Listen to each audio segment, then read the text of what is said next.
tudo bem? Gostaram da música que a prof trouxe? Então, como vocês já podem ver, a nossa aula de hoje é sobre festa junina.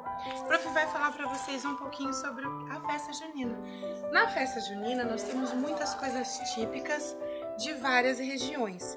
Temos a fogueira que compõe a festa junina, as bandeirinhas, temos as comidas típicas também e principalmente a dança da quadrilha, que é a mais conhecida de todas, e muito entre outras coisas. Cada região trabalha com a festa junina de uma forma. Várias têm uma forma que trabalha o folclore, outras trabalham mais a dança, e por aí vai no Brasil todo. Então hoje a prof falou para vocês um pouquinho como funciona, tá? E hoje nós vamos fazer um mural da festa junina. Um pouquinho das coisas que a gente tem, tá bom? Vamos lá então, vamos construir. Então, nós vamos preparar um mural de festa junina e a prof vai construir uma fogueira e um cenário. Eu escolhi algumas cores de tinta, vocês podem escolher as que vocês quiserem. Aqui a prof achou uns gravetos para compor a nossa fogueira e também umas folhinhas para compor o nosso cenário, tá bom? Vamos começar então? A prof vai começar pela cor escura.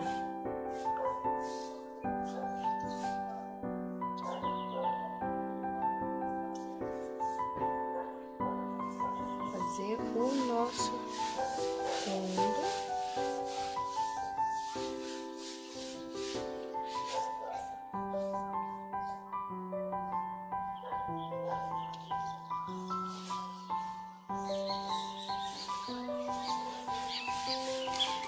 Agora eu vou colar as nossas folhinhas.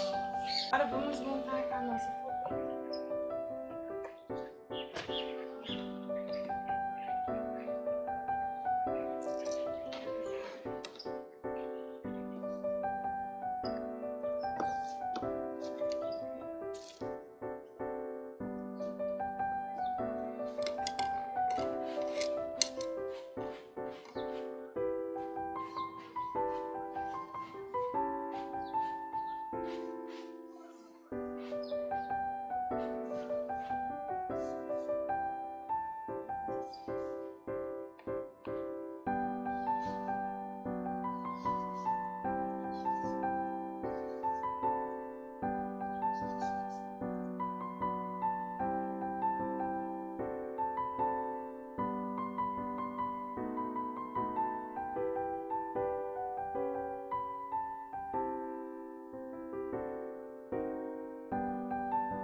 Esse foi o nosso mural da festa junina. A prof compôs um fundo, a fogueira, como a prof escolheu para trabalhar, e as nossas bandeirinhas.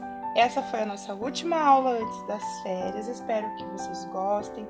Mandem para mim vídeo de vocês dançando, pulando a fogueira ou fazendo um mural. Pode ser outras coisas que vocês escolham. Temos muitas opções dentro da festa junina para vocês poderem fazer um mural. Pode ser um menino ou uma menina caráter dançando, com chapéu, vestido, botinha ou entre outras coisas, tá bom? Um beijo e até o dia 26.